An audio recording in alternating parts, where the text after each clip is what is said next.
following show is controversial and contains content you may find offensive. Listener discretion is advised. 98 FM's Dublin Talks. Dublin Talks with Adrian Kennedy.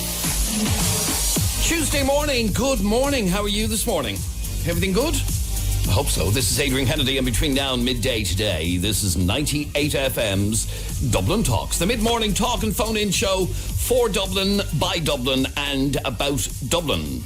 If there's something going on in your world or in your area that you think we need to be talking about, get in contact with us. Send us an email. DublinTalks@98fm.com. DublinTalks@98fm.com.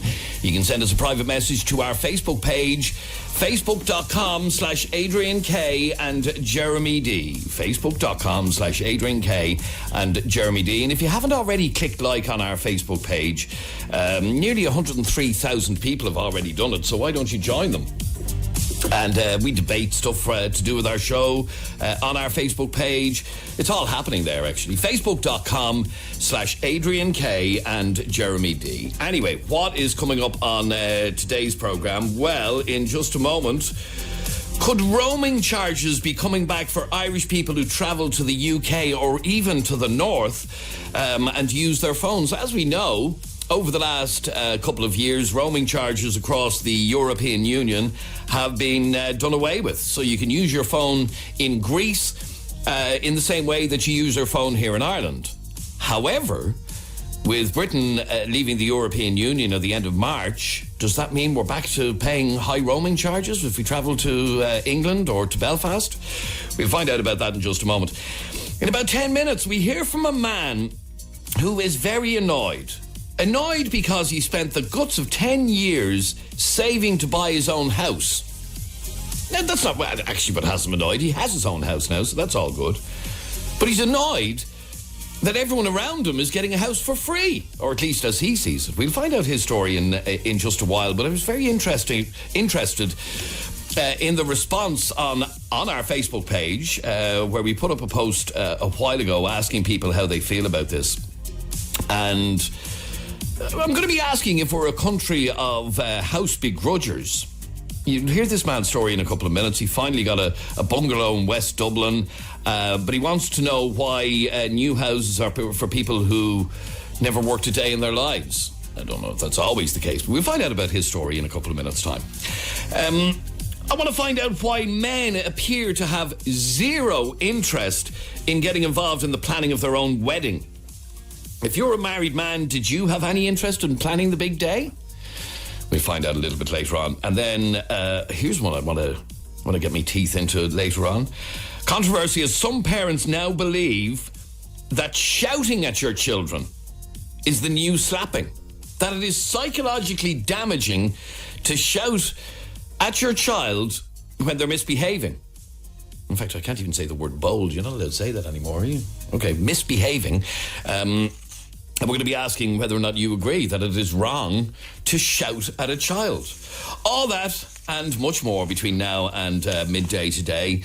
This is 98 FM's Dublin Talks with Adrian Kennedy this Tuesday morning. Now, if you travel frequently to Northern Ireland or to the UK, could your phone bill be set to soar? In the case of a hard Brexit, the European Union's cheap roaming charges may no longer apply to UK telecom services. The Consumers Association of Ireland is warning that if phone companies see a chink that would allow them to hike prices again, they could take advantage of this. Dermot Jewell is the Policy and Consumer Advisor with the Consumers Association of Ireland, and he joins me on the line. Dermot, welcome to 98 FM. Thanks, Adrian. Good morning to you. Dermot, how likely is this to happen? It's a good question. The likelihood of it happening early is low, because everybody who has been asked, all of the providers who've been asked so far have said, well, what they have basically said is, and they've almost all said the same thing, we have no plans currently to reintroduce roaming charges. And one of the providers has stated, look, we're not going to reintroduce them. But no plans currently doesn't exactly instill confidence that something's not going to happen, because we as you said there, it took we've had them now since 2017, but it took years of punishing work to get them to drop the roaming charges. So when a chink opens up, there's every possibility that somebody could break ranks and others may follow. But that said, it could be costly for any of the providers to reintroduce roaming charges because they could lose a lot of business, particularly business. Commercial business and commercial accounts, because if they do introduce it, they'll probably be one of the biggest groups who will complain the loudest this time around. Okay, now the European Union roaming, like you said, in 2017 it abolished roaming throughout the European Union. So I can use my phone in Budapest as easily as I can use my phone here in Dublin. And having travelled a bit over the last couple of years, it is fantastic being able to use your phone in the same way that you do at home. But it's a European Union thing, so if Britain leaves the European Union, particularly if there's a hard Brexit, well then those rules will no longer apply to Britain.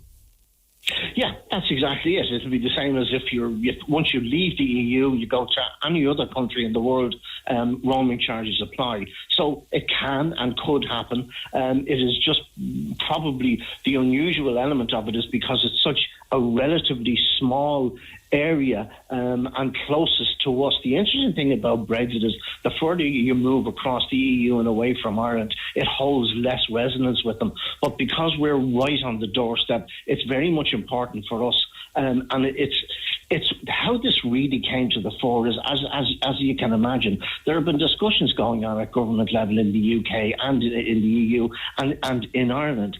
And every so often they give announcements of their Brexit readiness.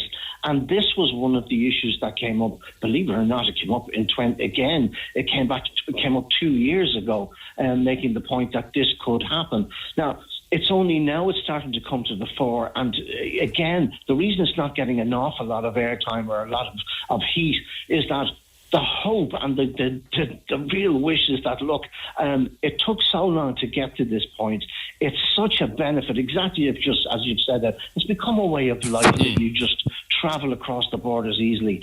And this would be kind of a red flag to a bull to reintroduce it. I think it'd be bad business for the providers. They'd lose an awful. They almost could end up having as much of a reputation as the banks for turning their backs on their customers so significantly. So it would not do them any favours to do it. But I assume this all depends. I assume this all depends, Dermot, on what the British telecoms companies do, because if they are to reintroduce roaming, then companies in Ireland and the rest of Europe will do the same, won't they? Yeah, absolutely. I mean, in the EU, we're fine, and we're staying in the EU, so no matter where we go, we're going to have free roaming. But the reality of it is that we in the UK, we could find ourselves in a situation of being able to use our phone, as I said, in Athens, and download your data and use your phone to your heart's content, and then you go up to Newry, and it could cost you a fortune. Yep. It could. Drive up the road and could cost you a fortune. And there are a lot of people who, for one form or another, would traverse the border a couple of times, those who live in the border regions. So it could bring them back to the horrible old days, which makes that holding a phone for them is quite expensive. And the world has changed significantly since the roaming rules came in 2017, Adrian, because the biggest problem now is that we've become, if you like, a group of consumers now who rely heavily on data usage, data usage, and that's very expensive. It's way more than it used to be, if you like, before the regulation came in. So the actual effect on a bill shock could be quite significant. So the wish and the hope is that it's not going to happen. The Consumer Association in the UK are lobbying hard with the organisations and working with them to try to hope and instill into them the stupidity, if you like, of moving outside of this comfort zone that everybody's enjoying. Just finally, Dermot, I'm a little bit confused. Like I said, these are EU-wide rules on roaming and the charges that different phone companies can charge each other, and they were capped, so therefore we can all use our phones wherever we like. If Britain leaves, or when Britain leaves, and if it's a hard Brexit, surely the other countries will just say, no, go away, you've nothing to do with this anymore. In other words, what I'm getting at is are there examples? For example, I know in Switzerland, and I've travelled to Switzerland quite a bit, And in Switzerland, the only Irish mobile company that allows you free roaming is Vodafone. The rest don't. The rest charge you a small fortune for roaming in Switzerland. So I'm just wondering, will the same not apply to Britain? Will they not just be told to shag off? Yeah, to all intents and purposes, yes, they will. But that's not going to stop them saying, look, we're really sorry, we don't want to do this, but there's a cost now that we have to incur to allow you to use your phone at the moment you cross that border, and we have to pass it on. We're not going to absorb it. And that's where the commercial side is maybe going, the deal side might come in, Adrian, where they might say, look, we're going to incur costs, we're going to waive them, we're going to absorb them because we value your custom. Okay, and just finally, Dermot, I know even before the roaming agreement across Europe came into force, we already had a reciprocal arrangement with Northern Ireland where roaming was almost scrapped in the north long before this European thing came in. Is that a possibility even for the north? It is a possibility. As I say, these are the sensible, pragmatic results and solutions that can come up, Adrian. It's just that we're not hearing so many of those at the minute because there's no confirmation of how we deal on that. And it's stalling everybody in trying to have an honest discussion. But it is something for us to keep in the back of our minds that it could be one of the results of a hard Brexit. Very much so. All right. The reality. Dermot Jewell, Policy and Consumer Advisor with the Consumers Association of Ireland. Thanks very much indeed for talking to us on 98 FM. So, remember where you heard it first if it actually does happen. I mean, it would be ridiculous if you have to pay a small fortune just for going to do a bit of shopping up in Newry. But anyway, we'll wait and see. Now, next on the programme, we've spoken on this show on many occasions about social housing, but we've never discussed this. The begrudgery, or is it begrudgery, that some people have towards others getting houses for free.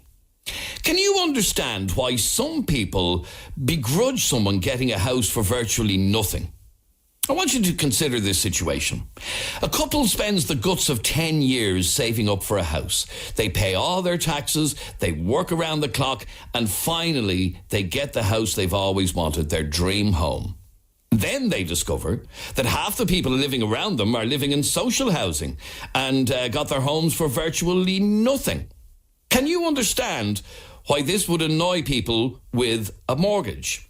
Well, after the break, I'm going to be talking to one man who contacted us by Facebook. His name is Simon, originally from Lithuania and living and working in Ireland for donkey's years. And he still can't believe how easy it is for people to get free housing. Simon, I'm going to talk to you straight after the break, but this is something that annoys you so much that you got in contact with us. Yeah, because it's just not only me, because we were talking with this kind of we had this discussion with all my friends, and we, like loads of Lithuanian people are working hard in Ireland, and we're trying to save our assets for the mortgage, and then just basically, I was in the social housing queue as well, and then one day I got the letter, I think after 9 years, that unfortunately you're getting way too much money for the housing, for the social housing, so we kick you off the list. And it's just, I don't think there's any logic in this country when it comes to the social housing. All right, stay with me for a second and I'll come back to you straight after the break. And I would love to hear from you on this on 6797981. You can text or WhatsApp the programme on 0877 98 98 98. 0877 98 98 98. We'll take a quick break and we're back in a second. 98 FM's Dublin Talks with Des Kelly Interiors. New store now open at Belgard Road, Tala. 98 FM. And this is Adrian Kennedy with you until midday today. Now, Simon has gotten in contact with us, and here's what he wrote to us. Hi, my name is Simon, and I'm living and working in Ireland for years, but I still can't believe how easy it is to get free housing. That's basically what he said. He says, for 12 years, me and my wife were living with another 6 people, so we could save enough money for a deposit to buy our own house. Last year, we managed to do that. But recently, I started to see building sites all around us, and I found out that they will be social houses. All these new houses will be for people, and most of them never worked a day in their life. I don't understand this, says Simon. And he's on the line. Simon, what made you decide to write to us? No, it's just that basically, I live in Ireland for 13 years, and some things just not make any sense. And as I said yesterday, when we found out about that, we were talking in discussion, and like, can someone please explain me how this is possible? It's like in Ireland you have this, It's nearly the life. You're promoting this lifestyle. Be lazy, don't work, don't go to school, make a couple of kids, and there you go. You're gonna get a brand new house. Like, where is the sense? Okay, so tell me your situation. You're originally from Lithuania. I am. And 13 years ago, you decided to make Ireland your home. Why did you decide to come here? First of all, my ma came over because there was just basically very bad conditions back home. And after a couple of years, me and my sister came over.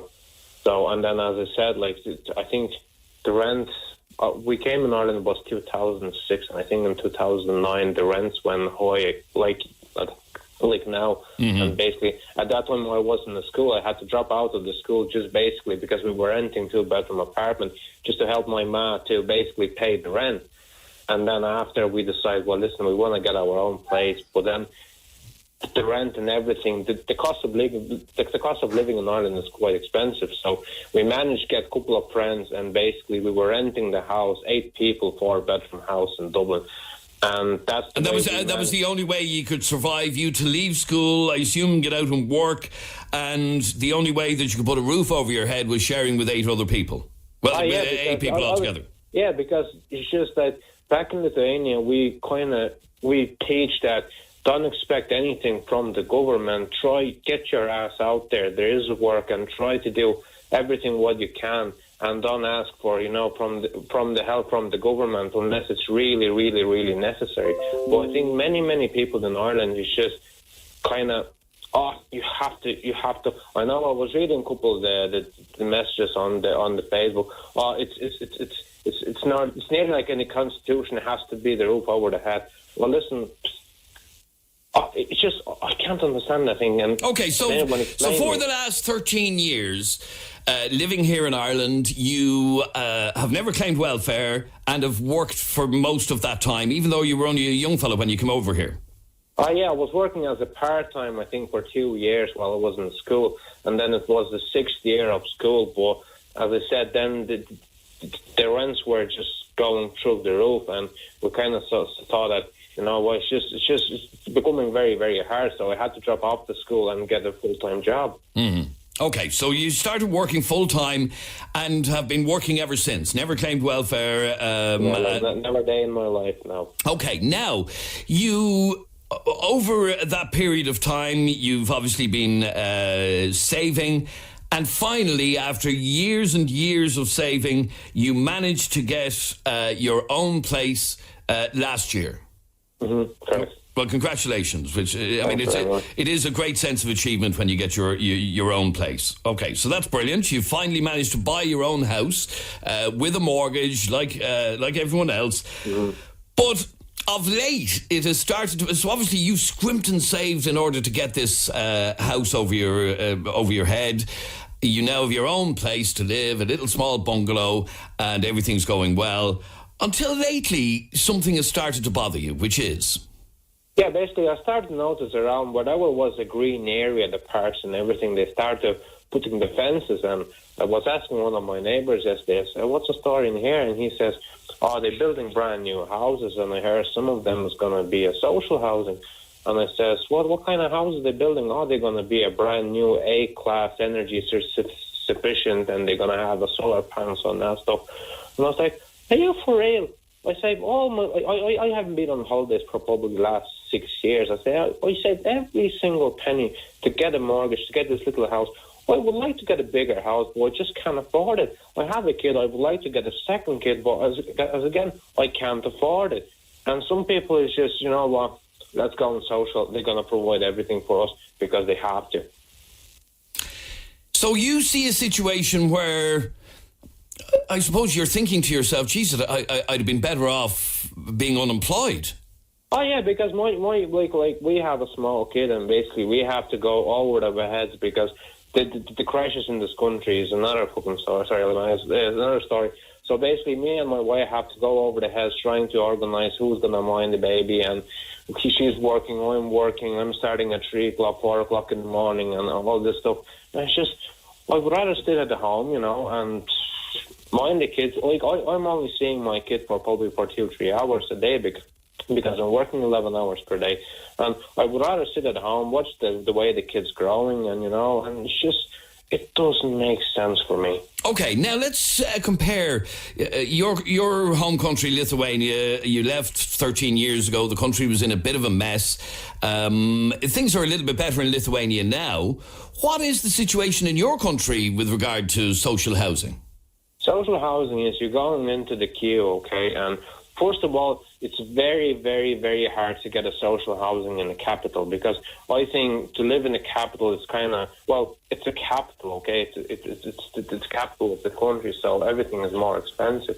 So basically, you most likely, if you're going to get something, it's going to be somewhere down the country, because there's empty houses and everything, and then you're going to, and then you're applying. But sometimes, unfortunately, they're going to tell you, well, listen, nothing we can do about that. There is no social housing. You have to stay with your family or your friends, and we will be in contact with you after a couple of months and see if there's any progress with that. But it's just in this country, we're not getting that government has they give us. We're not getting that. The government has to give us everything. It's just like, that's what I can't understand. Okay, so in Lithuania there is social housing, but it certainly wouldn't be of the standard that a lot of social housing here in Ireland will be, and you certainly, it would be very difficult to get social housing in Vilnius, which is the capital of Lithuania. It'd be very, very difficult. Yeah, so you're out in the countryside, and the standard of social housing wouldn't be as good as if you bought your own house. I know, and they would get a social housing. It would be kind of in rough shape, so they would have to put their own money to repainting, doing this, doing that. But in this country, it's just, everything has to be perfect and give it to you. Like, I can't understand. Okay, now, I'm about to go to a caller in a second who believes that everybody is entitled to a roof over their head, whether they can afford it or not. What do you say to that? Well, as I said, I agree with that. The way it is in Ireland, I agree. But brand new house, like, you have to be serious. Like, I'm a truck driver for the living, and I'm driving all around the country, and I'm seeing these, ghost estates, what you call them, and like the government's supposed to kind of maybe spend money on them, and they already have kind of built, so it won't cost as much as to build a house from the scratch. So, and by the way, if like someone employ people on social, like they have no intention to get the work. So what's the point to get the social welfare check down somewhere in the country or in Dublin? In Dublin, it's the capital. It's expensive to live here, and it's that's the way it is. Okay, some people in social housing want to live in Dublin because their family supports are around them. They don't want to go down to Carrick-on-Shannon. They want to live in Dublin. Can you not understand that? I know, but like maybe I want to live in Lithuania, 2,000 kilometers away, because there's my family. But I can't afford it. I'm living where I can afford it, and it's like a social. People on social sometimes look like they dictate the rules. The government's supposed to dictate the rules, and the people who pay taxes are supposed to dictate the rules, because we paying for those houses, we paying for their social. And sometimes it just looks like they don't want to work. They just want to sit all there at home and basically get the money. And I think a couple of weeks ago we were on the radio about the graffitis and how a few callers said, well, listen, why these people who are on social couldn't go and for a couple of hours clean the graffitis? And then the caller was, no, it's not their graffitis. But they're doing nothing all day and they're getting money for that. In every single work, if you're working, you're getting paid for that. In social, you're getting money for nothing. I know, but you do live in a situation, Simon, that if, God forbid, you should lose your job, you too would be able to claim social welfare. I mean, I know that, but I probably would be talking more about the long-term unemployment. I understand the short one, but the long-term, like most of these, and I was reading the comments on the Facebook, and it says, well, you have your own house and they won't. But most likely, when they're going to get their foot into that house, they're going to stay there till they're probably going to be dead. So it's like their own house, but I understand it's owned by the government, by the county council. But essentially, it's a roof over your head for life. Yeah. And they're probably going to pay, I don't know how much you're paying, like probably 50 or 60 a week when we have to pay your mortgages. As a matter of interest, how much is your mortgage?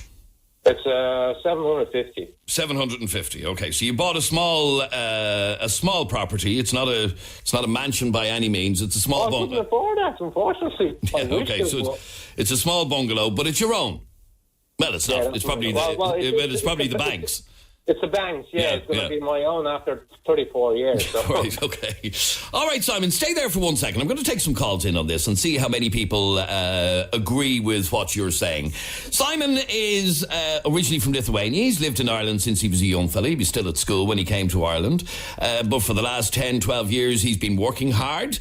He even left school early in order to get a job to survive. Anyhow, all these years later, he finally last year afforded to buy his own gaff. He has a small little bungalow, has a mortgage on it, and finally has a roof over his head. And the point he's making is recently he started to see building sites all around them and found out that they're to be used for social housing. All these new houses will be for people, and most of them never worked a day in their life. I don't understand this. And he was saying, as you may have heard, that in Lithuania, for example, where he's from, yes, they do have social housing, but you will be hard-pressed to get social housing in the capital, in Vilnius, and you end up in kind of substandard accommodation, possibly and most likely outside the main cities.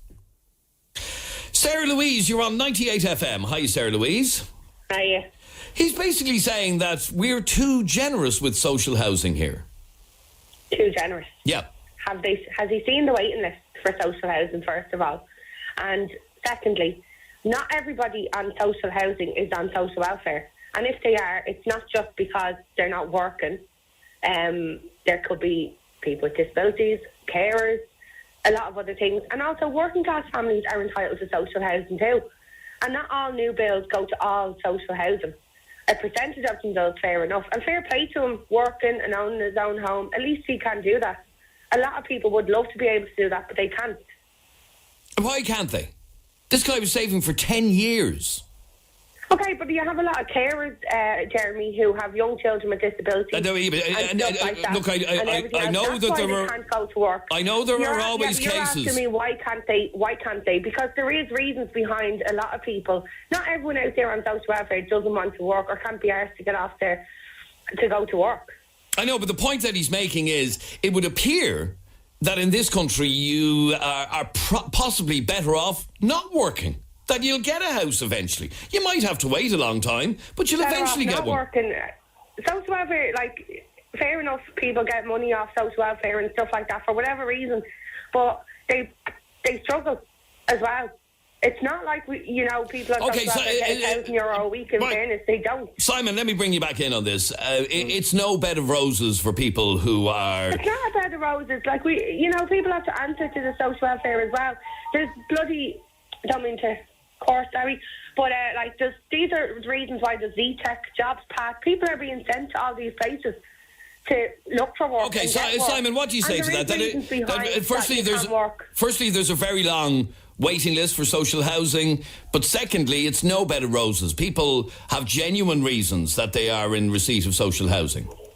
Oh, I know that because I wasn't on the social housing list as well. I think it was for 9 or 10 years, and then I was rejected because apparently I was making too much money.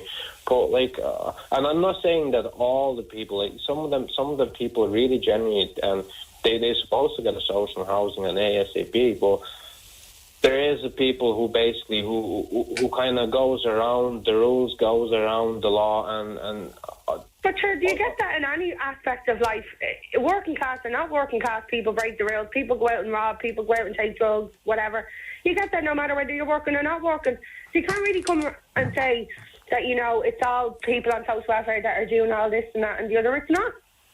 But can you see why it annoys them and lots of other people? I have to tell you, Sarah Louise, with the reaction that we're getting, that somebody and not necessarily even not working, but here's a guy who spent 10 years saving, and it annoys him that he's got... fair play to him, Jeremy, that he could do that, and I really do mean it when I say fair play to him. But there is genuine people out there who cannot save, who can't go out to work at the moment, and you're asking them to move out of Dublin, which is where they've been born, raised, reared, and everything else. Their kids go to school, or whatever the case may be, and they don't want to move down to the country. Yeah, but hang on, Sarah Louise. Hang on for 1 second. All over. Forgive the expression, but beggars can't be choosers, and if you can't afford to live in Dublin, then sadly you might have to move out of Dublin.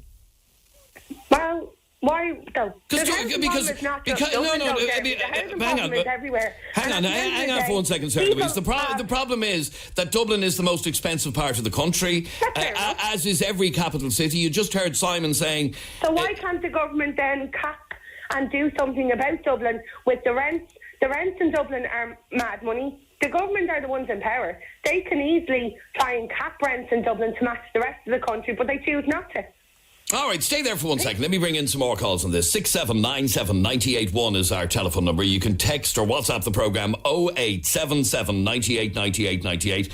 And the lines are literally hopping here with people wanting to get involved in this. Anna is in Balbriggan. You're on 98 FM, Anna. How are you? Hiya, how are you? Good morning. Now, you're originally from Spain. Yeah. And you agree with what Simon is saying here? 100%. Why? 100% agree, because I see it every day. I speak to people every day that haven't worked a day in their lives. And they have children, and their children are seeing exactly what their parents are doing. They don't go to work. They don't get up in the morning. They don't have a routine that they have to go to work and work to pay bills, work to pay mortgage. So the children are not seeing that. So therefore, that new generation of children are going to do exactly the same. They're going to go to school and then go on at 18 years old or 16, whatever the age is, they're going to go sign, get the money from the social welfare and continue on. And I'm not saying 100% is going to happen to, like, let's say 10 kids out of 10 kids, but I can guarantee you that six children out of 10 are going to do that. And it's because they see it in their families. Okay, so history just keeps repeating itself. Yes. And because, unfortunately, the Irish government gives all the facilities. Like, I understand what the other lady is saying, that some people genuinely can't go to work. I see that as well. There's a lot of people with disabilities. A lot of people are not in a position to go to work every day. But to the people that we have to go to work every day, pay a huge amount of taxes out of every paycheck. It's an insult that these people are at home, perfectly healthy, young, able to go to work, and they don't go to work. And they get, like Simon is saying, brand new houses. It doesn't matter where, Dublin, Cork, Donegal, it doesn't matter where. It's a new house that you didn't have to work for, that you don't have to pay a mortgage on every month. You know, okay, you do still have to pay rent. Yeah, you have to pay rent, but it's nothing compared to what somebody with a mortgage pays. You know, and then they get all these... So you also believe that you also believe, Anna, that in terms of social housing, we here in Ireland are far too generous. Yeah, too generous. Okay, not only social housing, it's for everything. Okay, what is the situation in Spain with regard to social housing? We're pretty much similar to Lithuania. You'll go into a waiting list and then you're in a draw. You're not in a list. You're in a draw. So you could be in a draw for like 50 years of your life and your name might not come out. And then you can't choose where you're going to live. They give you a property and you take it or you don't take it. So you can't choose, I want to say, I want to live in Madrid or I want to live in Bilbao. Or no, they give you a place and that's where you have to go. All right, so you can't refuse it. Oh, you can refuse it if you want, but then you'll be back in the draw and your name might not come on again for another, 100 years or whatever, you know? Right, okay. Because I was interested to see in the news only earlier on today that at the moment anyone who rejects 2 offers is suspended from the waiting list for a year. You're saying in Spain, if you turn down 1 house, you're back to the bottom of the list. Yeah, back to the bottom, back to the draw. Back to the draw, right. So it's just like a lottery, essentially. Yeah, it's like a lottery. Yeah, like, for example, my parents in Spain at the moment are on that draw, but they've been on it for years and years and years, and their name has never come up. You know, so... Right, okay. So we're far too generous here, then. Yeah, so, but my parents, like that, they both worked, and they both, they're renting at the moment, so they both pay rent, which is nearly as much as my mortgage here.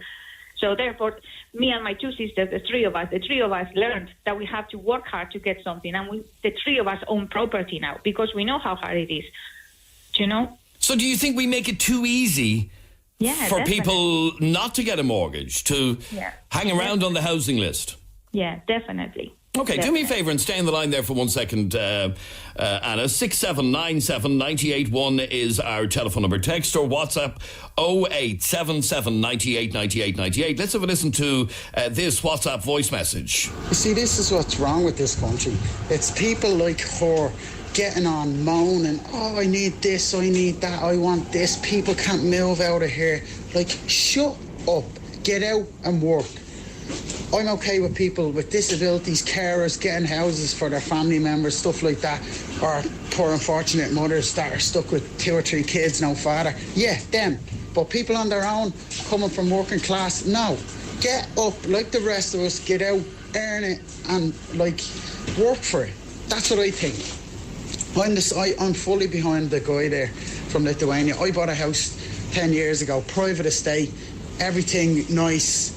And like that 2 or 3 years ago, with the field next door to it, they just built loads of social housing, put loads of families in it. There's travellers in it, there's horse boxes everywhere. It's an absolute joke. And you're talking about 10 or 15 feet away from this private estate where I'm breaking me back for. It's an absolute joke. Get a job, I'd say to her. All right. Sarah Louise, that's actually directed at you. What do you say to that? Look, I do agree in a sense with him of a case of where people are genuinely just not asked to go out and get a job. I understand that. But you can't direct it at me in fairness because he doesn't know my situation. But, I mean, you can't just tar everybody. And so my point is they're all targeting social housing as this, that and the other. You can't.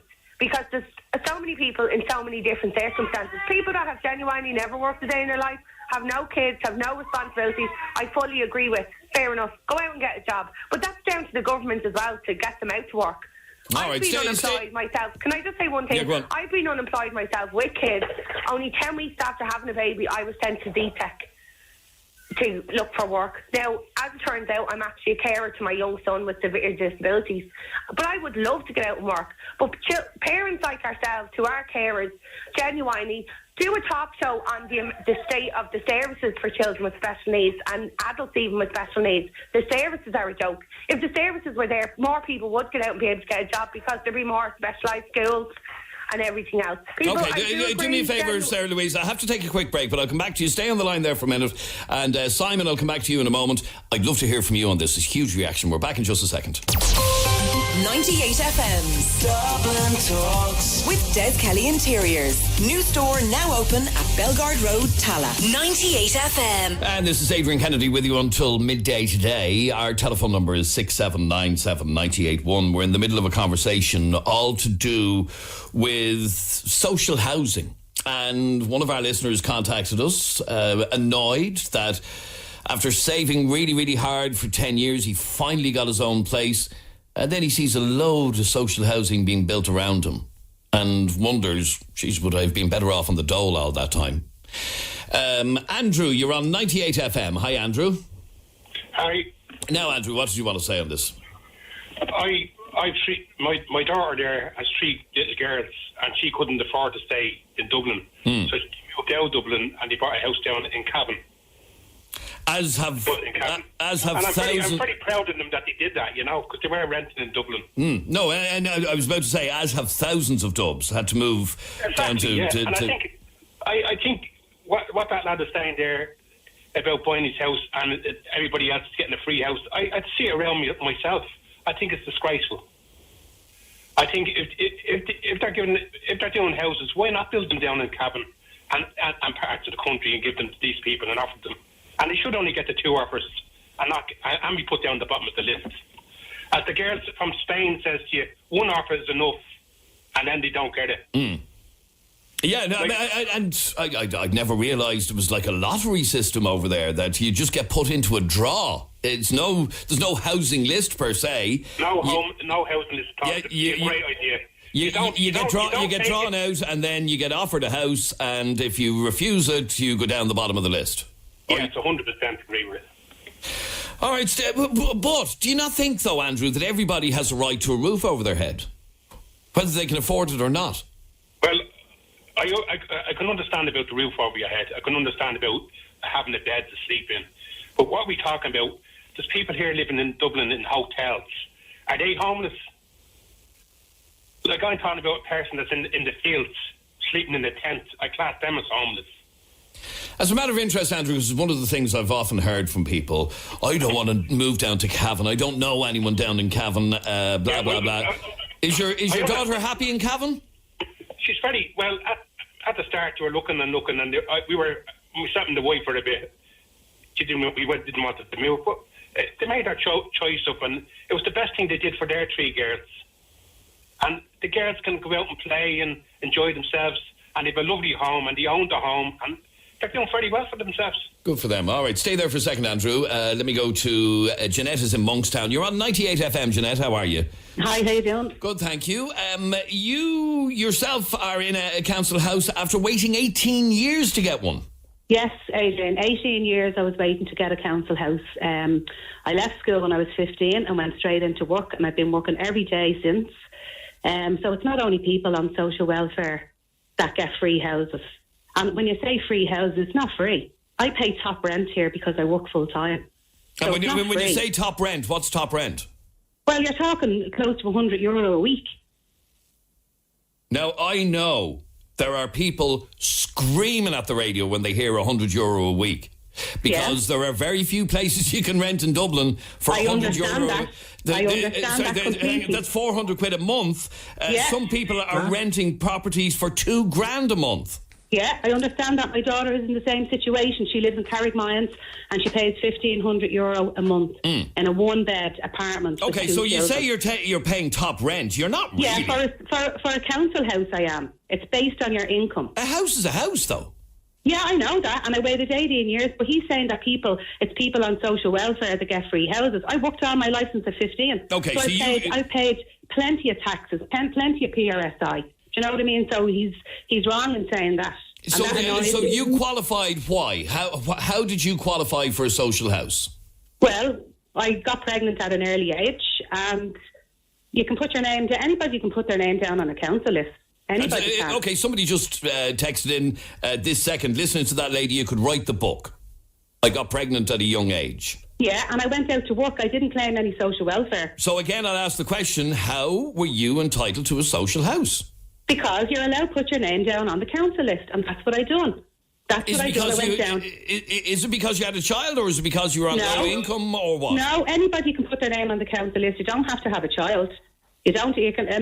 A couple with no children can put their name down on the housing list. There's plenty of people around where I live that have no children, that have 1-bed council houses.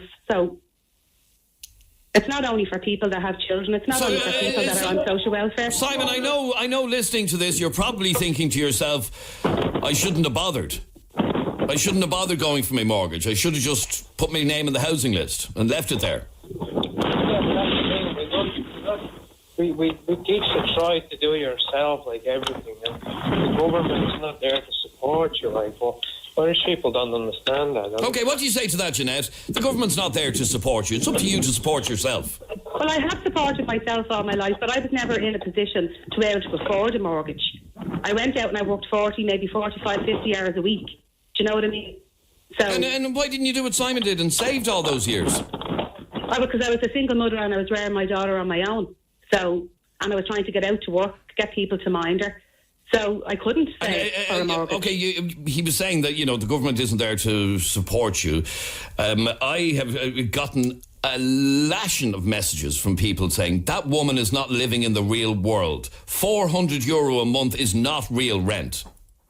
Okay, well, there's over 150 houses where I live, and most of us are in the same position. So are they not living in the real world?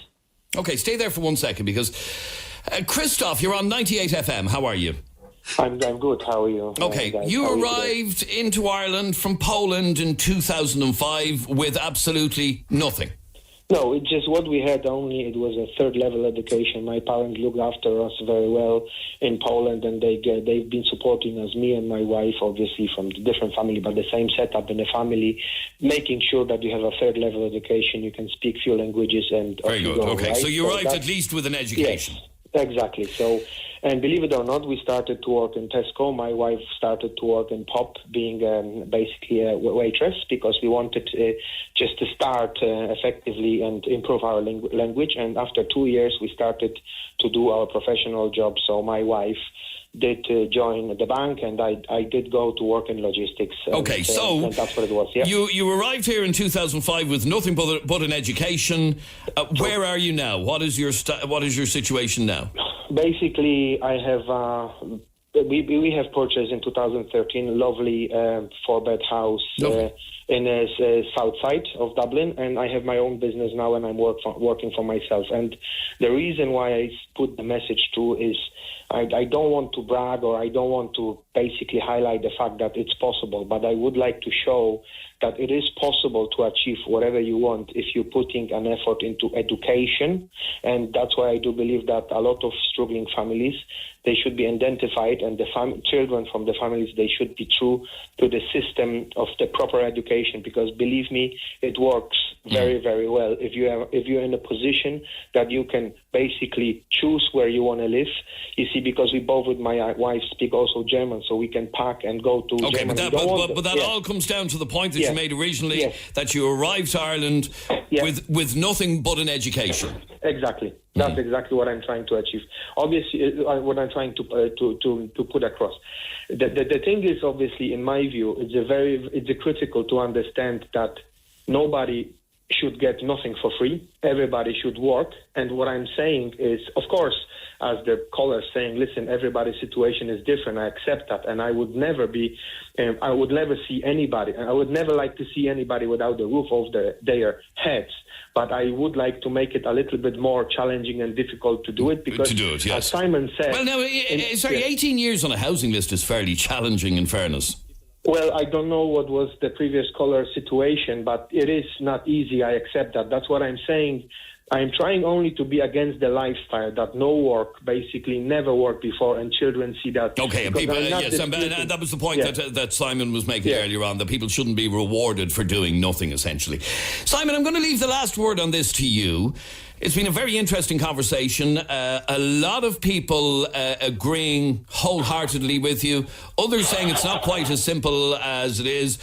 The question I want to ask you, just to wrap this up, is now that you have your own house, and after all of those years of hard work, are you happy now? I am, yeah. Okay. You're working hard, you're paying your mortgage. What do you say to people who would label you a begrudger?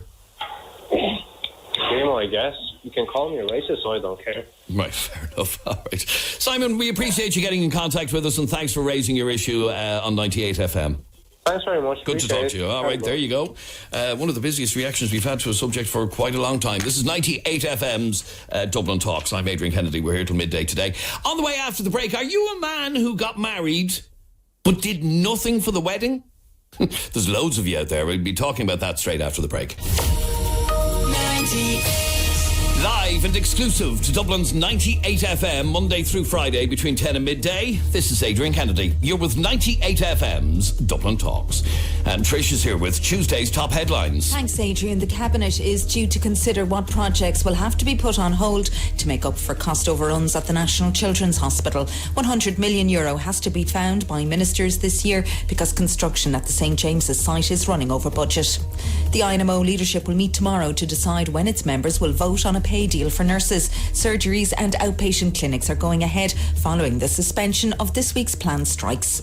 Problems with the Metrolink on the south side should not delay the construction of the route on the north side. That's the call from Fingal County Council, which says the project to Swords should proceed without further delay.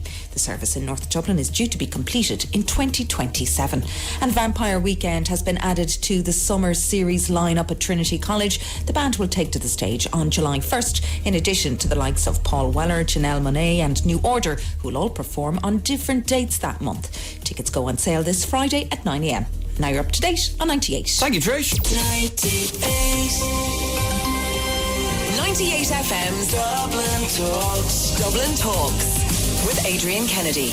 It's Tuesday morning. Good morning to you. I hope everything is good in your world. I'm Adrian Kennedy, and this is 98 FM's Dublin Talks. Our apologies to you if we didn't get to take your call on that last conversation.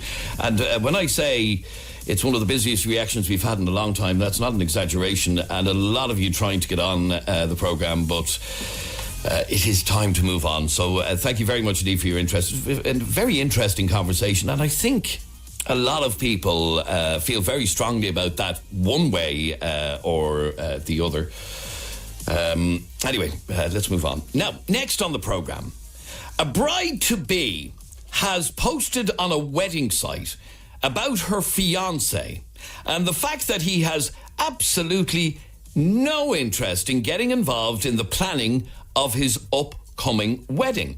Now, our post has struck a chord with many other married women who've come forward and admitted, my fiancé also had no interest in planning our wedding. It was all left to me. And we have a few questions. If you're a married woman, did your now husband have any involvement in planning the big day? Did you have to force him to show any interest? And for married men or men who are about to get married, did you or are you showing any interest? Or do you find the whole idea of picking church songs and food tastings and table plans and blah, blah, blah of no interest to you? Call me right now on 6797 981. You can text or WhatsApp your opinion to 0877 98 98 98. You can also send us a WhatsApp voice message to that same number, 0877 98 98 98. Now, I have Jeremy in the studio with me for one reason and one reason only. Because I'm a newly married man. Well, you're not newly married. You're married about 6 years. Feels like 6 weeks. You said 16 years earlier on when I asked you that. But anyway, the reason you're here is because you were that soldier. Yes. You were that man who had zero interest in organising anything to do with the wedding. Okay, before I get into me, here's my belief, okay? And there's a lot of men listening at the moment who are either married or are planning on getting married. It's my belief that no men are interested in the planning of a wedding. Not one man. I've yet to come across a man. Men will feign interest. They'll pretend they're interested because it's the thing we have to do. We want to keep our wife to be happy. But I'll put my hands up, and my wife would say this as well if she was on the other line. I was the worst groom to be ever. I had zero interest in my wedding. Did you not want to get married? No, I did want to get... No, there's a difference. I wanted to get married, and I couldn't wait for the big day, but I had no interest in picking wedding songs. I mean, there was one day, Adrian, I arrived home at 5 o'clock, and my wife-to-be was in the living room, and on the floor, she had a load of pieces of paper, and it had people's names on them. Okay, so John and Mary were on one of the pieces of paper, and she was rearranging them, and I arrived in the door after a long day working, and she said, I'm glad you're home, Ger. Let's do the wedding planning. Well, Jesus Christ. Oh, this is laying out who sits at what table? Laying out the table. So she had a virtual room on the floor of her living room with pieces of paper and where everybody was going to sit. And we spent, I'm not joking you, it was a Monday afternoon, I remember, 5 hours planning. Oh no, you can't put Mary with John. Mary doesn't like John, so we'll move that table over there. 5 hours planning a table. But it is a very important thing to do because it is very important where you seat people. I was involved in two things to do with my wedding. And you know what, I'll put my hands up and be honest about it. I think most men have no interest in it. The two things I was involved in with my wedding, yeah? Just two things. Mm-hmm. One of them was the wedding invites. I designed the wedding invites. So they were good, yeah. A little message in a bottle. So I came up with that idea. Okay. So tick that off the list. And the other thing I was involved in was the fireworks on the wedding night. Wow. I don't mean the row back in the room. I mean actual fireworks. So one of the things I wanted was the fireworks, and I organised the fireworks display. Everything other than that, no man wants to be brought to a wedding show either. Do you ever see the blood draining from a man's face as he's been dragged around the RDS looking at rental cars and dresses and hotels to stay in? No man wants to go to a wedding show. But I did it because... Well, you kind of have to feign interest. You have to pretend that you're interested because, you know, it's an important day. But I believe your wedding day, I used to say to my wife, and this, I think that girl in that message said it as well. Sue would turn around to me and she'd say, Jeremy, what pew ends do you want for the church?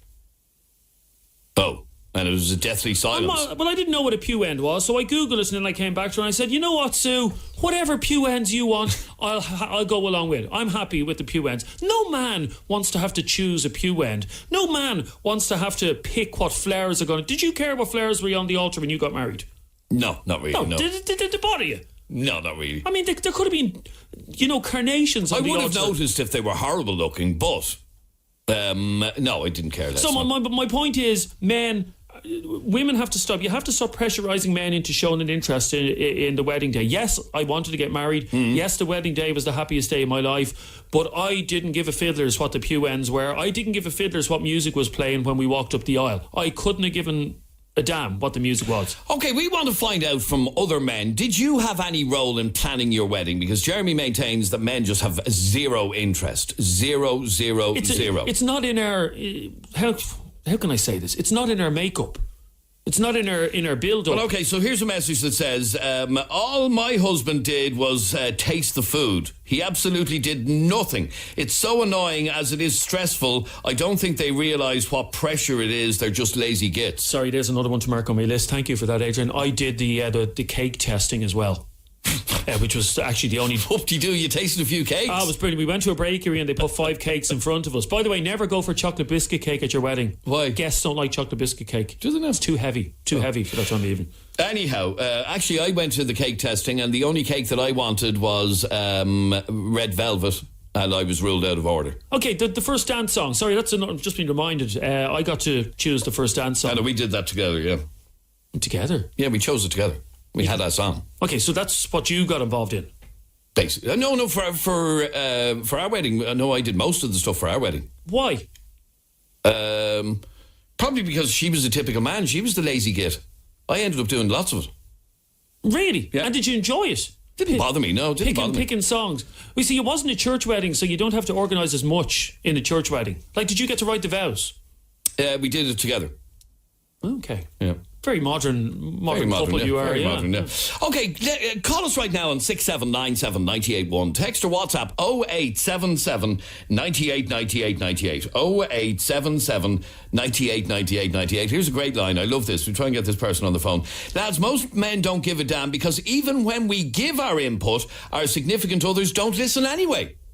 Well, so I was giving input, for example, on the wedding cake. I wanted red velvet at least for one layer of the wedding cake, yeah? No layer of the wedding cake was red velvet. You have to have red velvet in a wedding cake. There was none. Why? I was ruled out of order. What was the reason given? All I know is I cut into the wedding. No, it's no red velvet. It wasn't chocolate biscuits, was it? There was one layer of chocolate biscuits, yeah. No. So half your wedding guests probably broke their fillings in their teeth because it was chocolate biscuits. Okay, let's go to Johnny in Clondalkin. You're on 98 FM, Johnny. How are you? How are you, lads? Johnny, you did one input into the wedding, which was what? The menu, and it was the main course, and I have to agree 100% with Jeremy. I just couldn't get involved at all. And you see, to me that kind of shows a bit of a lack of interest if you couldn't get involved. You either want to get married or you don't. Well, one of your texters came in there a minute ago and said no matter what you say, you're overruled on it anyway, so what's the point? Well, yeah, that's true where it comes to the red velvet. I was totally overruled. But that's bang out of order. And what was the main course that you chose, Johnny? Steak. Yeah, everybody likes steak. But Adrian, the point is, would you rather Johnny pretend that he was interested when he's actually not? I mean, Johnny, did you care what the wedding songs were, what the songs is? No. I mean, was it a church wedding? No, we actually got married abroad. Well, see, ours was a church wedding, so there was one evening that she said to me, and I remember this, Johnny, she rang me one day when I was in work, and she says, Jeremy, I need you for 2 hours this evening. I says, what, Sue? What do you want now? What? She says, Jeremy, I want you to devote 2 hours of the evening. I have a book of hymns here that the priest has asked us to pick from for the church ceremony. Can we sit down and listen to... I had to listen to 20 hymns. I'd sooner pull my nails off. 20 hymns. In fairness, that sounds tedious. And they all sounded the bloody same, by the way, Johnny. Every hymn sounded... And she's like, I think this one's more melancholic than the other one. I was like, just pick whatever song you want. I don't care. Okay, so you couldn't have been arsed. You were all excited about the wedding, but getting involved in organising... At the end of the day, Adrian, I didn't marry her for her organisational skills. All right, good man, Johnny. Let's play this WhatsApp voice message. Adrian, it's simple. When it comes to the wedding, your wife to be will say, and what do you think? And what do you think? But in my situation, everything I thought, it meant nothing because you always chose what she wanted anyway. At the end of the day, a happy wife, a happy life. And that's it, pal. Yeah, but I'm still bitter over the red velvet. I am. I can't let it go. Jesus. It's the nicest cake, red velvet. In fact, if she's listening, I'll have a red velvet cake for Valentine's Day. That'll do me. So how many layers was the wedding cake? 3. And what were they all? There was no red velvet. I don't know because there was no red velvet. I threw my fork down on the ground and stormed off in a hissy fit. What, in the middle of the cutting of the cake ceremony? But yeah, no red velvet. I mean, seriously. Dave, you're on 98 FM. How are you, Dave? Hi, folks. Dave, you want to be proactive with the wedding? Yeah. Okay, what I'm hearing is, from a lot of people actually, you can give your opinion, all right, Dave, but she's not going to listen to you anyway, but you're trying... Oh, no. It's like if you're going out on a Friday or a Saturday night and they're like, oh, what you think of this dress? Oh, that's lovely. I'm going to go put on something else, so. Do you know? It doesn't matter. Do you know? I think the only reason anyone gets married is for women anyway. If it was up to men, we never would. Yeah. Do you know? Oh. I can't agree to that. No, in fact, in our situation, it was me that wanted to get married more than her. I can't agree to that publicly anyway. Most of the time, and most of the men I know just couldn't be arsed, you know, and they leave the planning up to the women because any input we give, they're like, oh, what about this one? Oh, yeah, that's nice. Oh, isn't he nice? Trying to take a bit of an approach to it. You know, just go over there and sit down in the corner for yourself. So that's all you're going to be told. Did you? Like my Mrs. brother got married there this year, and I'm not joking, lads. I thought he was going to end up in hospital. This was an absolute fucking nightmare. So hang on, are you engaged? I'm engaged, but I'm engaged 2 years, but it took me 12 years to pop the question. So you're engaged. So are we at wedding planning stage? No, she got the sparkly ring on her finger. That'll do her for a while. Oh. You know, we're both of the disposition that, you know, if it's not broke, don't fix it. You know. So why'd you bother getting engaged then? Because it gives you 5 years of breathing space. Just to be nice, you know. Just other people are getting engaged. Go, look, I'll put the ring on your finger. Just at least that's a promise. We'll do it someday. We'll get around to it sometime. Okay, well, Dave, here's the question you have to ask yourself, and this is what I'm saying to a mate of mine who's engaged at the moment and is planning a wedding for 2 years. Dave, can you see yourself walking around the RDS on a Saturday afternoon for 3 hours looking at what car you're going to rent for your wedding day? I can, but only because I make her walk around some Comic-Con with me every year, so it's a fair trade-off. Right, so yeah, okay, so it's a bit of give and take. Yeah. Sounds like a lovely relationship. It really does. I got married 10 years ago in Spain, says this message. I organised the whole wedding from start to finish. I obviously consulted the good lady on final decisions, but I organised everything. And in fact, Carl's in City West. Carl, you are getting married next year. Yeah. And you've done the whole thing. Yeah, literally the day we got home from Malta after proposing, we went to book the hotel. And since then, I've everything booked. Down to the videographer, photographer. Oh, really? Everything. So has she done anything? Yeah, relaxed and had a little bit of input. She, you know, it's her day as well, so it's mainly her day. But like why does the woman have to do it? You know. You see, Carl, you're after making I apologise. You're after making a rookie mistake here, Carl, and I hate to tell you this. But take this from a married man. Here's what you're after doing. You've made a grave error in your life, okay? Really? By planning the whole wedding yourself, Carl, yeah? Anything that goes wrong on that day, and it will go wrong, it won't go wrong. No, the hotel I've picked. I've been there before. Excellent. Down to the table covers. I mean, this hotel is second to none for their service. Yeah, no, but something is still going to go wrong on the day. Like in fact, we only did a thing on the show last week about things that go wrong on the wedding day. So what I'm saying is, Adrian, because he's organised. Once the celebrant turns up, marries us, nothing else matters. Yeah, and that's true. That's what the wedding is about. You would think. Yeah, no, that's what it is about. Really? No, but all it's going to take is the photographer to take a photograph of your bride-to-be that isn't very flattering, and she'll turn around and she'll say, Carl, you booked the photographer, this is your fault, you've ruined my day. But you see, here's the other thing. You proof all the pictures together. Yeah. So there's no biggie there. Yeah. So are you doing the seating plan without her? We'd probably do that together. I think that's the thing you have to do together. Because do it together. you might know your family better than she knows them and vice versa. So you do need to do that together, I think.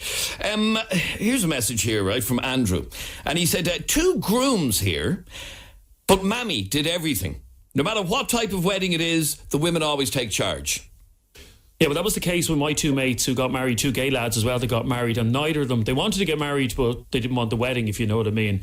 And no, but literally their invites for their wedding were on cards they bought in Tesco's.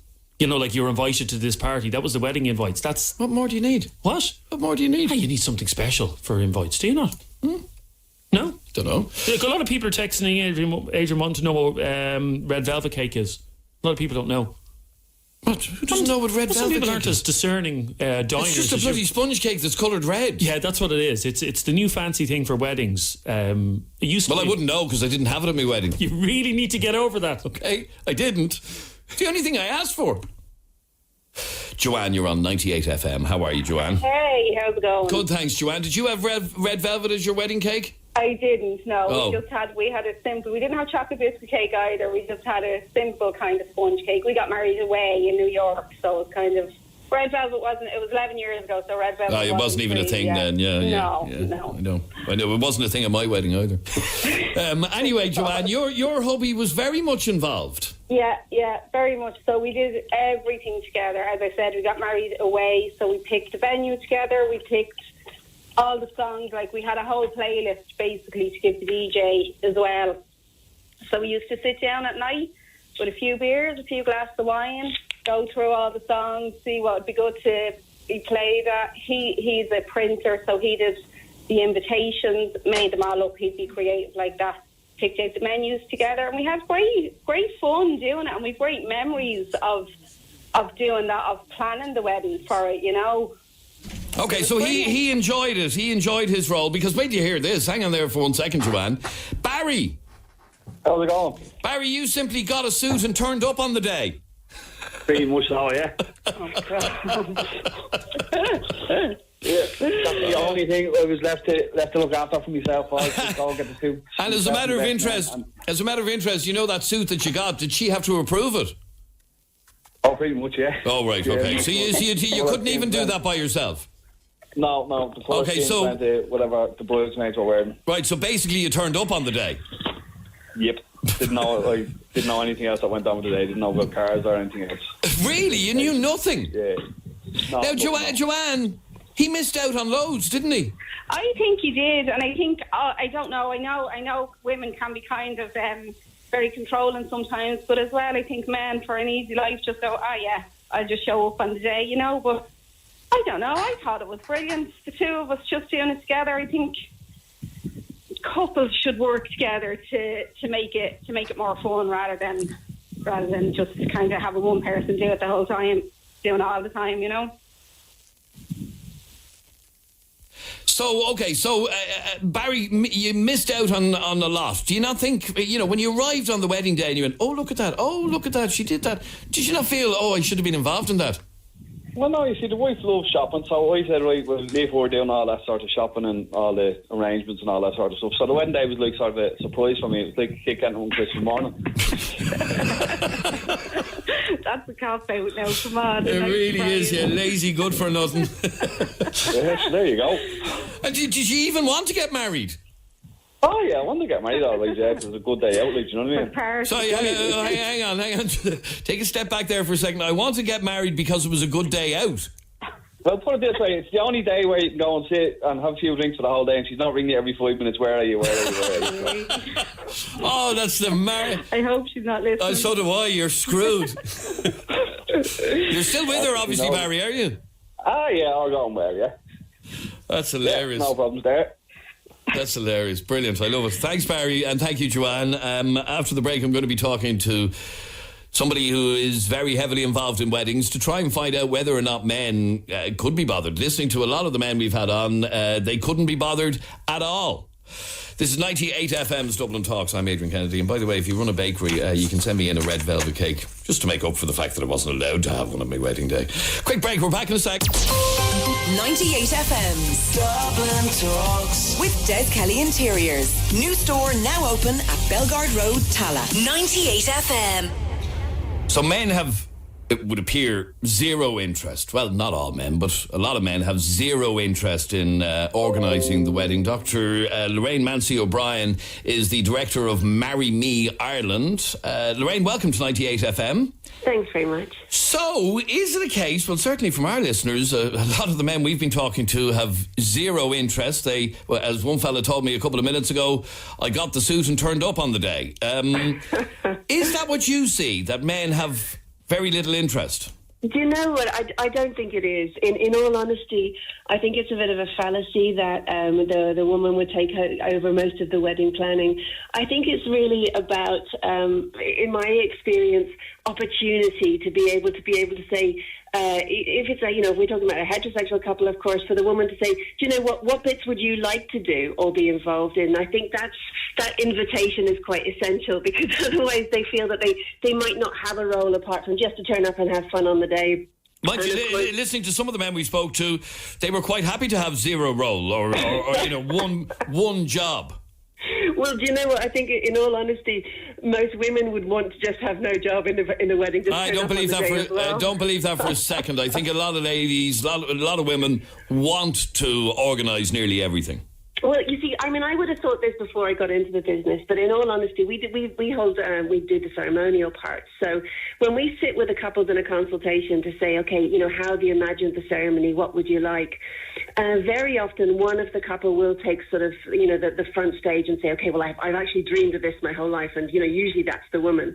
But when it comes down to the part, if I'm finding that the man's not speaking very much or not really having much of an input, I would turn to him and say, well, tell me about when you proposed, because most of the time it's the man proposing to the woman, and they really go to town with sort of how intricate some of the proposals were. We everything from hiding rings in Kinder eggs to lavish, great big sort of events, really, I suppose, around it. Then I sort of see a hidden romantic side of men that sort of most people might not imagine is there. So I know that it's there, but it sometimes needs to be just a little bit uncovered.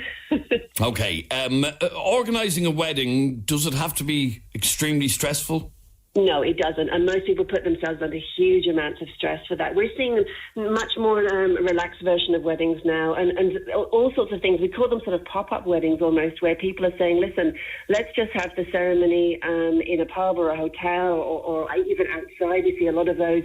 And then everyone go to a restaurant or everyone go to a pub, and really sort of taking the stress out of sort of the whole sort of event side of things. Whilst the average wedding is still coming in at around 22,000. We're seeing couples do weddings for under 5,000 for up to about 50 people. And that's a sort of a more pop-up approach to sort of a more relaxed event. And I think the couple very often enjoy that by not putting themselves under so much pressure. And of course, that's a deposit on a house pretty much. So sometimes you're doing a good thing by keeping it down low.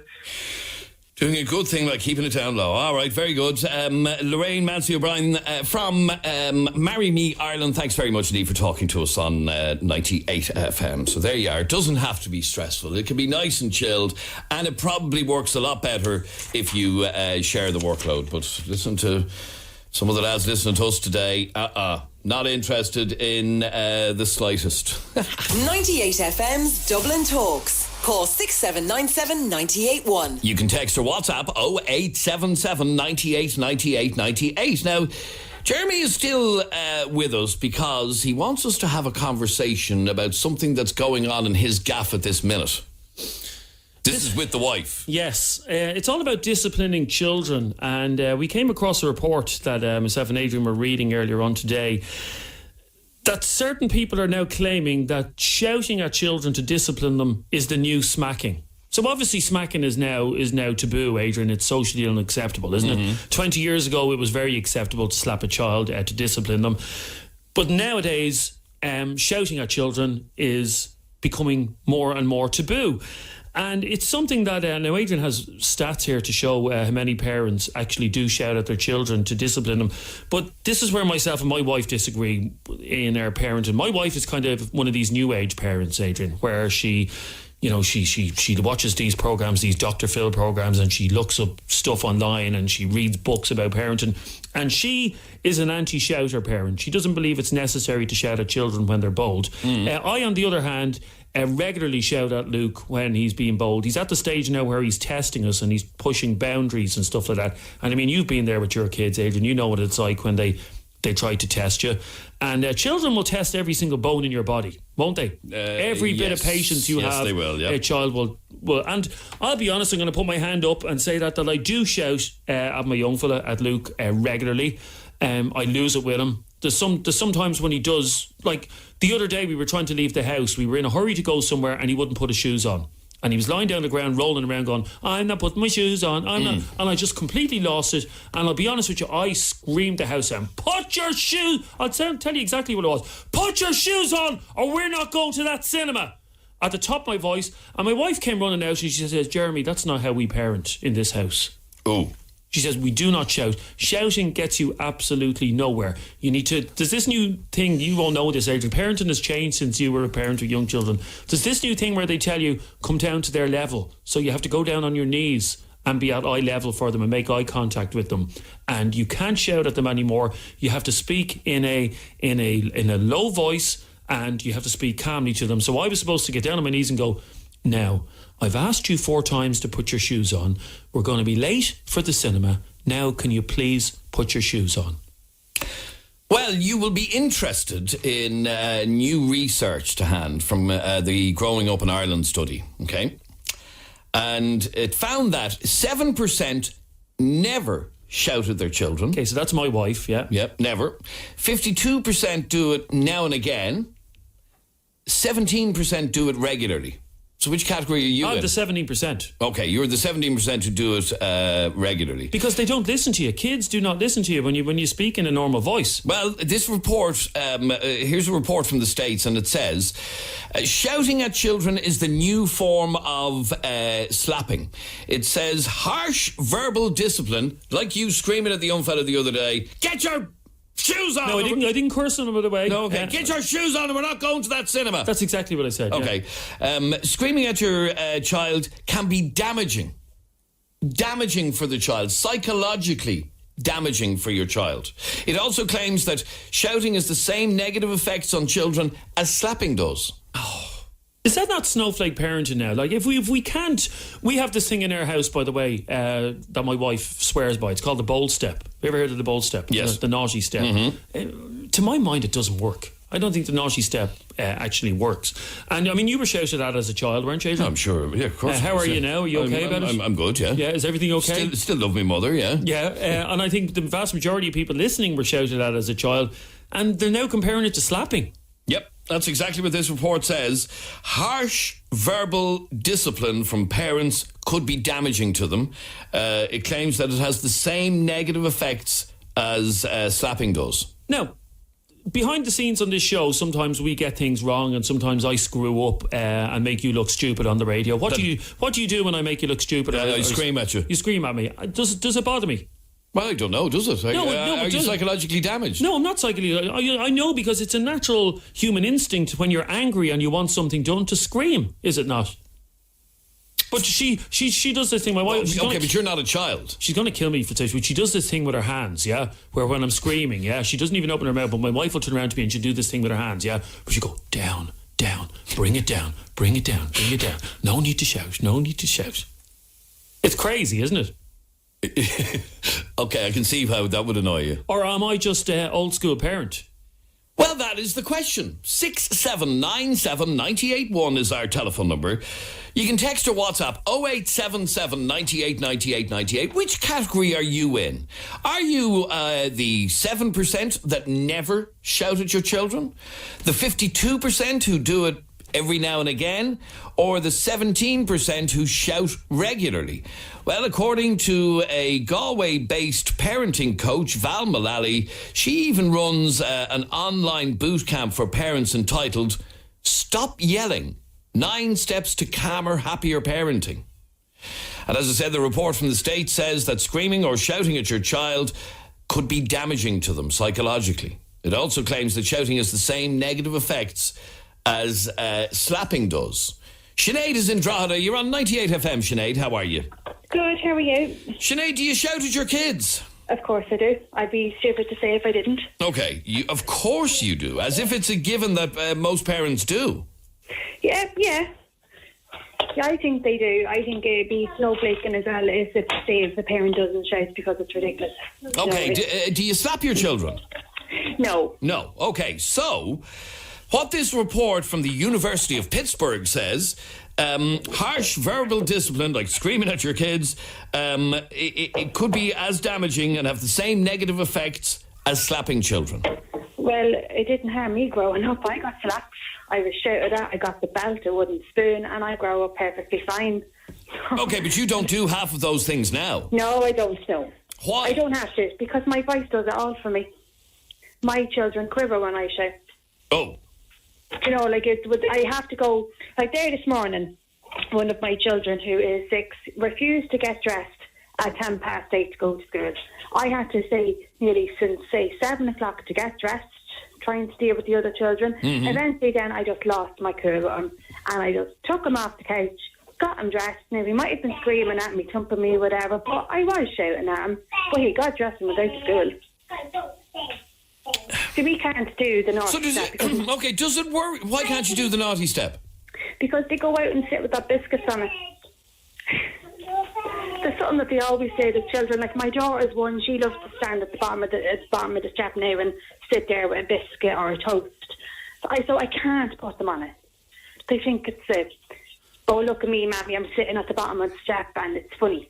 Oh, right, so they don't see it as a punishment at all? No, they don't. Right, no. okay. So a good shriek out of you is enough to make them do what you want them to do? Yeah, now we have a 12-year-old... Does it worry you that this report says that you could be psychologically damaging them? No. Because what else are you meant to do? Like, they're going to grow up and not be afraid of you and not respect you. Like, you know, nowadays, you know, there's an awful lot of kids going around and they're just being little shits, really. And they've no discipline from their parents because the parents don't know how to discipline them. Like, my children know that they have to be, like, my 12-year-old now has to come home every hour. If he doesn't come in every hour, he's grounded, he's not allowed back out. They know where not to test it.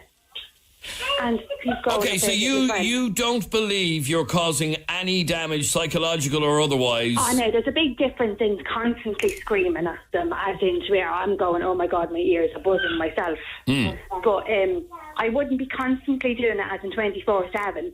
I do it when I have to, after asking them maybe 3 or 4 times politely, and asking again, you know, eventually my voice will start raising. But it all depends on what they're doing for me to lose it completely. Right, okay. But you don't believe you're damaging your kids at all? Well, I never thought I did, no. Right. Okay, well, apparently, according to the University of Pittsburgh, it has the same negative effects on children that slapping does. And there's obviously a reason. There's obviously a reason you decided not to slap your kids. I just didn't, never did. Growing up, I said, because I lived with my grandmother, and she came from an age where they got it. I just don't believe in having to go down that road. All right, stay there for 1 second, Sinead. 6797 981 is our telephone number. You can text or WhatsApp the programme 0877 98 98 98. And if you can't take a phone call, you can send us a WhatsApp voice message like this person did.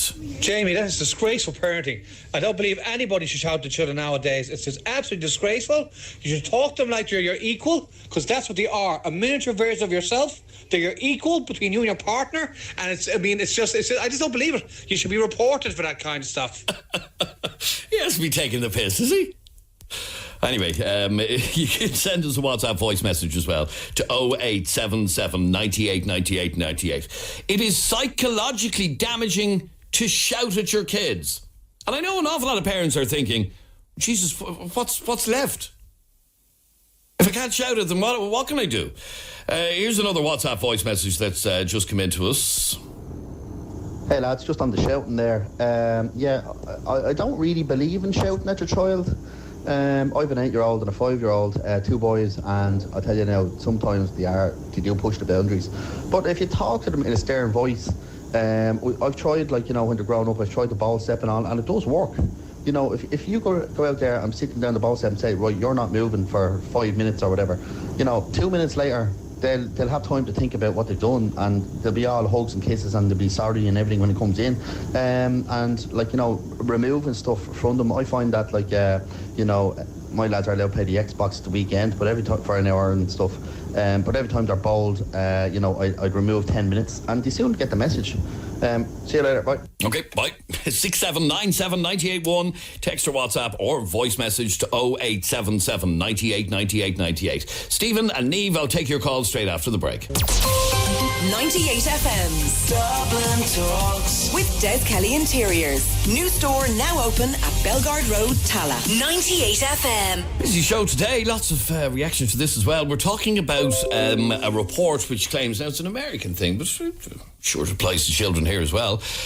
It's a report from the USA that claims that shouting at children is the new form of slapping. A University of Pittsburgh study showed that harsh verbal discipline, like screaming and shouting at your child, from parents can be psychologically damaging. Now, you can Google this for yourself. In fact, a woman in Galway, a lady called Val Mullally, runs an online boot camp for parents entitled Stop Yelling, 9 Steps to Calmer, Happier Parenting. You can Google that as well and find out about it. Here's another WhatsApp voice message that's just come in to us through WhatsApp on 0877 98 98 98. This is from Tracy. Adrian, if I didn't shout at my kids to do stuff the odd time now, they'd do nothing. I'd get nothing done. You have to raise, it's encouraging. That's what it is. Okay, it's encouragement. Okay, fair enough. Where am I going now? Niamh is in Wexford. You're on 98 FM, Niamh. How are you? I'm good, Adrian. How are you? Niamh, it is psychologically damaging, according to this report, to shout at your children. I should see the damage they do to us psychologically. Yeah, well, that's true. I don't like this whole thing of you see some parents and they're right in their kids' faces screaming at them. Now, I don't do that. Mm-hmm. But you know when your kid is upstairs and you've tried the whole, will you come down? It's time for school. It's time. After the third time, your voice gets raised. And they've got till 3 to get to the bottom of those stairs with their shoes on. I wouldn't go right up. If my son had done something wrong, I'm not going to be right up in his face screaming at him for 10 minutes, telling him all he's done wrong. But when he's really testing it, like I bet you Luke put his shoes on when Jeremy screamed at him. Sorry, yeah, he's telling me in my ear that he did, yeah. Yeah, I mean, if I was to get down to my son's level every time he did something wrong, I'd never be up off the floor. Like, sometimes you just... As that woman said, a little bit of healthy encouragement when they're upstairs daydreaming or not getting off whatever they're doing, and you've asked them 3 times to come down the stairs. The voice gets raised. They know by the tone, get down those stairs. You've got 2 minutes. So is this more snowflake parenting to be telling parents they should not be shouting at their kids? I think every parent is human. Every parent just, at some stage in their life, just loses it and shouts up the stairs or does something. As I said, I don't like the idea. You know that you see some parents who are really in their kids' faces screaming at them. I don't like that. That, to me, is a different form of it. But when you've told them 4 times to come downstairs, they've 2 minutes to get to the school bus or whatever it is, they're walking down the stairs as if they've got an hour left. And you just say, right, that's it. Shoes on, out the door. Voice gets raised. The kid sort of goes, oh, right, okay. Shoes get put on, they go out the door. It's a once-off thing, but not the whole sort of right in your face. You know, I don't think it's a form of discipline. I think sometimes it's just a form of showing your kid that, right, you've pushed it now. Do that one more time. There'll be words. But to use it as a form of discipline constantly, like in your kid's face, probably isn't so good. Okay, stay there for 1 second. 6797 981 is our telephone number. You can text or WhatsApp 0877 98 98 98. Rachel, you're on Dublin's 98 FM. How are you, Rachel? I'm good, how are you? Good, thank you, Rachel. Apparently, according to the University of Pittsburgh, it is damaging to children psychologically if we shout at them. What do you think of that? Well, first of all, I'm 18, so I don't have any kids myself. But this would be my point of view. See, I wouldn't equate. I think it'd be. I totally doubt that it'd be good to equate shouting with slapping. I don't think it would have that negative effect. Well, that's what this report is saying. Yeah. Yeah, but what I would believe is that it may have a detrimental effect on a child's later development. It might shut down some channels between the child and the parent, especially between father and son. Because if a child, for example, has done something wrong and they feel they must own up to it. They might feel they might not be able to own up to it to their parents because they might feel they'll get shouted at, or if they haven't done something wrong but they feel that they have, they might internalise that instead of owning up to their parents because they're afraid of, I guess, again, getting punished and getting shouted at. Now, that would associate a negative connotation with the trait of honesty in our children. Now, like, obviously, I agree with Niamh. Not every parent is perfect. Like, we all snap, we all lose our cool, and that's perfect. I know, but what this, like I was saying, this online course, stop yelling, 9 steps to calmer, happier parenting. But yes, I think so. I think not only shouting would have I think something like that would be useful, but then again, we shouldn't talk to shouting because I feel that everybody's human, but we shouldn't be yelling at our kids 24/7 because I think that true respect isn't earned through fear.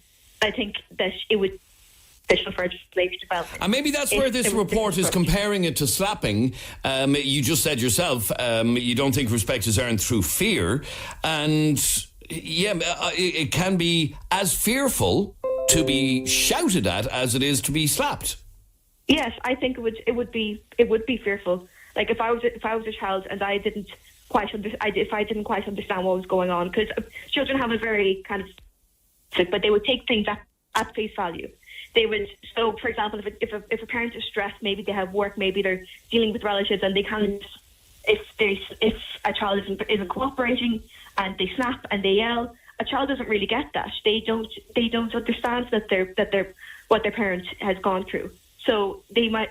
So it would actually. I feel like even though slapping would cause physical pain at the time, I feel like shouting does have a negative effect. But personally, I just believe it all comes with regulation.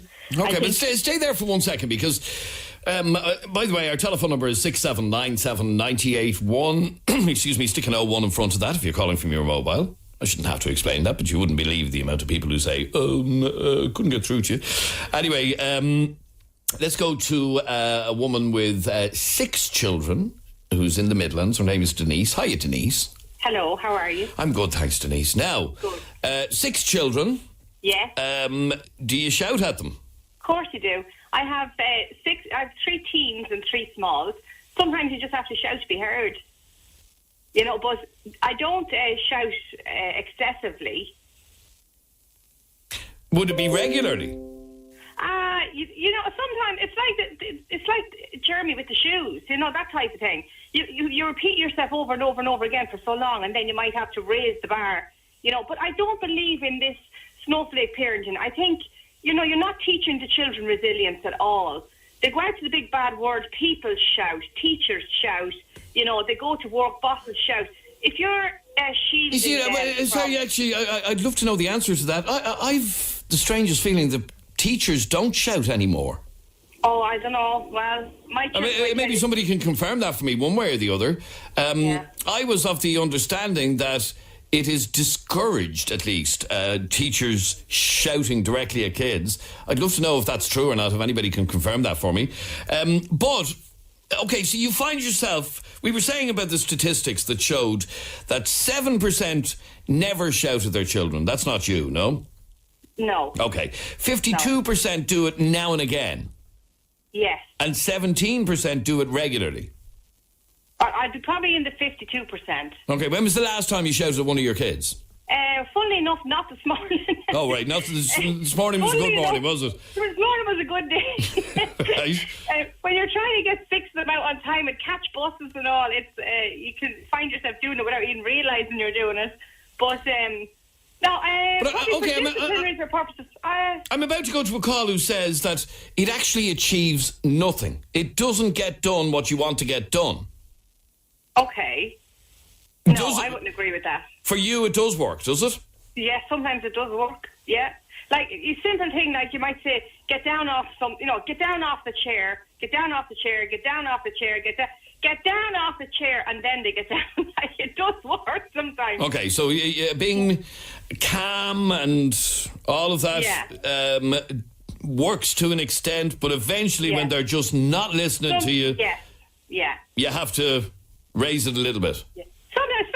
Sometimes the smaller kids can zone out. They don't even hear you.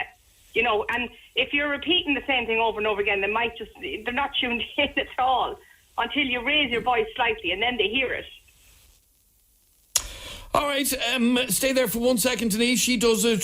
She's the 52% that do it every now and again. Here's a WhatsApp voice message from Sinead. Hiya, Adrian. Just talking about that, the teacher's show. Funnily enough, I was just having a conversation with my daughter this morning in the schoolyard, and she was talking about the teacher, and she was saying, you know, when the teacher shouts, everybody does be quiet. So, yeah, I mean, like, there's 25 kids in my daughter's class, so I think, like that, sometimes the teachers do have to shout to be heard. In the same way, like us as parents, we have to shout at our kids sometimes to be heard. So, yeah, to my knowledge, teachers do still shout at the kids, yeah. Okay, that's fair enough. And then another message just on that same theme. What about teachers who shout at their pupils and principals who shout at the pupil? My son is in a school where the teachers and the principals shout at the pupils, and it is a primary school. Well, those teachers probably should read this report from the University of Pittsburgh that shows harsh verbal discipline, like screaming or shouting at your child, can be psychologically damaging. It claims that shouting has the same negative effects on children that slapping does. The same negative effects that slapping does. And an awful lot of us don't slap our children anymore. And one final message. Teachers absolutely do shout. I just finished working in a school and they need to get control in some cases. Kids feel like they run the world at the moment because there's no consequences for their actions or their inactions, says that message. That's a topic we might come back to. No matter how much you do or don't shout or try to discipline your kids, they still turn into teenagers. Yes, bang on that message. And one last message, and it says, shouting is only effective if it's done as a last resort. If you're shouting all the time, they become immune to it. When I shout, my kids know I mean business and know that they've pushed me too far. They do what they're told straight away. I don't think it'd work if I was shouting all the time. I'm also a primary school teacher and would rarely shout at my kids. But if I ever do raise my voice, they think, uh-oh, we better stop. So that lady believes that it does work sometimes. All right, thanks very much indeed for all of your calls, comments, texts and opinions. This is 98 FM's Dublin Talks, and that is it from us for today. I hope you enjoyed the programme. If you want to get in touch with us with anything that you'd like us to bring up on the programme, like Simon did earlier on about the social housing, you can send us an email to dublintalks@98fm.com. You can send us a private message through our Facebook page, which is facebook.com/Adrian K and Jeremy D. Have a great Tuesday. I'll talk to you tomorrow morning at 10. Barry Dunn is on the way, and in the next hour, he's got some great music lined up like these. Sorry, Miss Jackson. Ooh, I am for real. Need somebody to lean on.